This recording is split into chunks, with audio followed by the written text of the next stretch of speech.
राज्य सरकारने मांडलेल्या अर्थसंकल्पामध्ये जुन्या योजना नव्यानं मांडण्यात आल्या। त्यामुळे हा अर्थसंकल्प म्हणजे शिळ्या कढीला ऊत आणणारा हा अर्थसंकल्प आहे, अशी टीका विधानसभेचे विरोधी पक्षनेते विजय वडेट्टीवार यांनी केली आहे।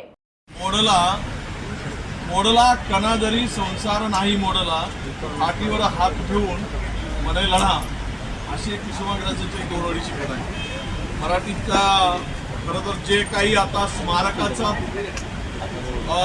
मतं मिळवण्यासाठी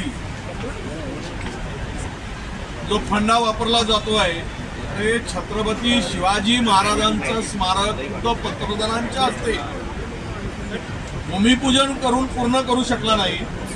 छत्रपती शिवरायाचा अपमान केला आणि तुम्हाला पुन्हा शिवाजी महाराजांचं नाव घेताना थोडी लाजही वाटत नाही, हे खेदानं म्हणावंसं वाटतं। हे जे काही बजेट आणले गेलं यातून केंद्र सरकारची पाठ थोपटून लोकसभेला मतं मिळवतील, मतं कशी मिळतील अशा पद्धतीचा एकूण या सगळ्या बजेटमध्ये प्रावधान दिसलेला आहे।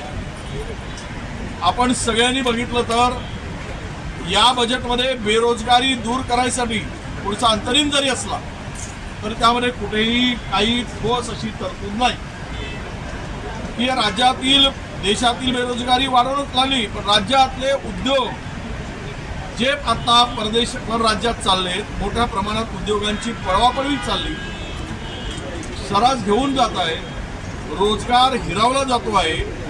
अशा स्थितीत नवीन उद्योगांना या ठिकाणी काही सरकारची ठोस तरतूद दिसेल, नवीन धोरण दिसेल, त्या धोरणावर काही मोठ्या प्रमाणात खर्च करून सवलती दिसतील, अशा प्रकारचे कुठेही काही दिसले नाही। महाराष्ट्र हे शेतकऱ्यांच्या आत्महत्येसाठी एक देशातील सर्वाधिक शेतकऱ्यांच्या आत्महत्या महाराष्ट्रात होतात आणि यामध्ये कुठे दिसतो आहे शेतकरी? केवळ महिला सक्षमीकरणाच्या नावाखाली केवळ यांनी उल्लेख केला।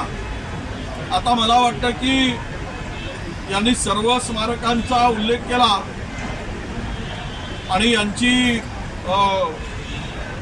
एक अशी म्हण आहे की आता हे सर्व स्मारक झाल्यानंतर हे एवढे विचित्र लोक आहेत की उद्या नथुराम गोडसेचं एक माणूस सिलेक्ट होईल।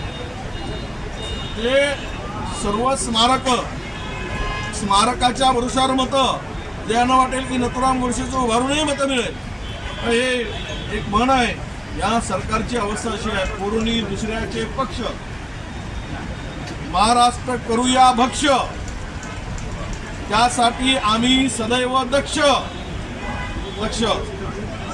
आणि महाराष्ट्र लुटणे हेच आमचे लक्ष्य। खरं तर मिहानमध्ये उद्योग नाही, 100 कोटीची तरतूद। खरं राज्याचे प्रमुख जरी ठाण्याचे असले तरी राज्य हे नागपूरहून चालतं, उद्योगाची अवदसा आहे तिथे।